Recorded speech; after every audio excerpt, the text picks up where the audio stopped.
Lustful thoughts are uninvited or invited thoughts that use desires to create distractions. They are often distorted images. Fantasies, or urges that want your agreement, not just your attention.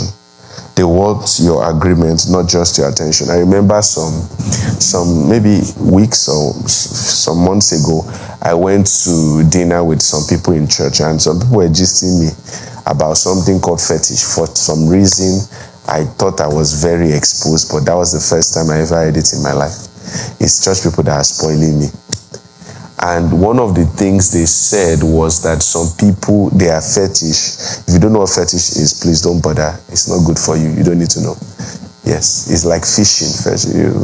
Anyways, you don't need it. So some people, their fetish is to poo. And people eat their poo. Or for someone to pee on them. You know? So you can see that these things are powered by demons to degrade the image of God. You know? And how do these things come? They come, quote and unquote, they call them fantasies. But these things are distorted fantasies. You see a full-grown man. I will talk. You see a full-grown man with chest. Why should man? You're a man. Another man like you with full chest. There's nothing attractive about Larry to me. Nothing. He's a man. Like, all his body is hard. You know. That's when you know that this thing is Babylon's spirit. Demons are distorting things in the minds of people. Okay? So they are often distorted images, fantasies, or urges that want your agreement, not just your attention. So it's not just about attention. It starts with getting your attention, but where it's going to is agreement. They come through images, memories, imaginations, and desires that do not submit to the spirit. They come through images, memories, imaginations, and desires that do not submit to the spirit. Now, these thoughts sound like this. They sound or look like this. They sound like this. You are already thinking it. You might as well do it. That's how the thought comes. You're already thinking it. You can as well do it. They can come in form of you are married and your wife is no longer attractive. You deserve this. And your wife is not trying again. She's now big. She's now this. Why not? Just do it. God understands my weakness. God understands. Maybe this is one thing I will have to live with, for the rest of my life. It can't go. I've tried before. This is something I'll live with for the rest of my life. Or just this one time. Just this one time. Just this one time.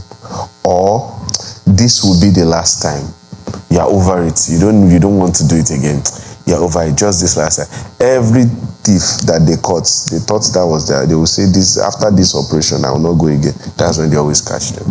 Because they said it the last time, they said it the last time, they said it the last time, and they never stop. So these are how these thoughts come. Now, why are these thoughts dangerous? Why are these thoughts dangerous? They are dangerous because they don't stop in your mind. They search for agreement in your body. They don't stop in your mind. They search for agreement in your body. That's one. Number two is they carry shame. They carry shame.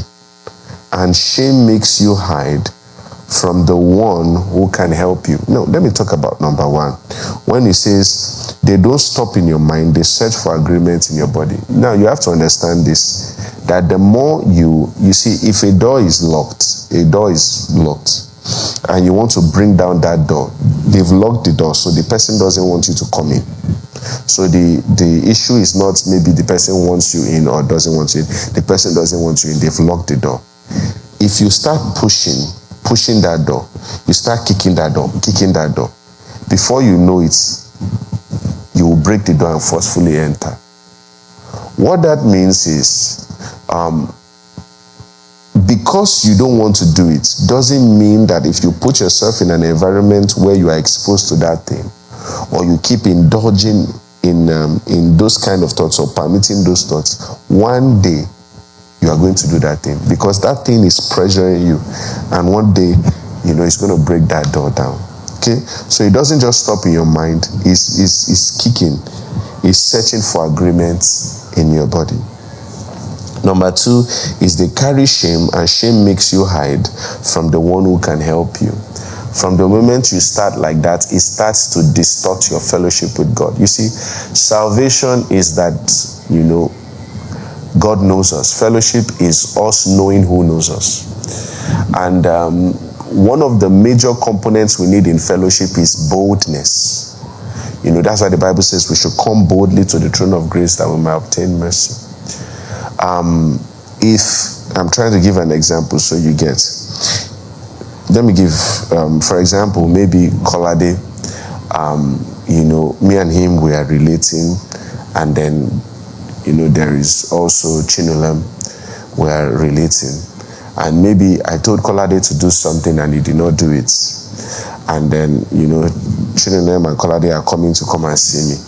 If you notice that Kolade is hesitating to come to me, it's not because I said something. It's because he did something or he didn't do what I told him to do. It's either he did something wrong or he didn't do what I told him to do. So disobedience actually distorts our fellowship with God. It affects our boldness to come to him. So you have to understand that the effect of sin is not on God, it's on you. It distorts your relationship with God. It distorts your boldness. It gives you hesitation and makes you ashamed. And that's the tool of the enemy, shame. Once the enemy can get you into a place of shame there, he knows that he has affected your fellowship. And if he has affected your fellowship, then he knows for a fact that, you can begin to wallow in that. He can condemn you, and then he can convince you that that is how you will always be. I don't know if you are getting this. So it carries shame. And so for my explanation, it carrying shame means it distorts fellowship and makes you hide from the one who can help you. Number 3 is it destroys your confidence in prayer, in devotion, and manifestation of God's power. Sometimes you want to maybe do something spiritual, they whisper, you that you think like this, or you that you did this, you that you did that. How dare you? I've told us a story before of somebody that was casting out devils, in the place of evangelist man. The devil told him, I know you now. You get away. Is it not you that used to masturbate? That, my friend, thank God he has an understanding that these demons are crazy. He said, even though, come out. Even though, come out. But that's it. That's what the devil can do. Try to demoralize you and try to destroy your confidence to be able to use God's authority. Okay?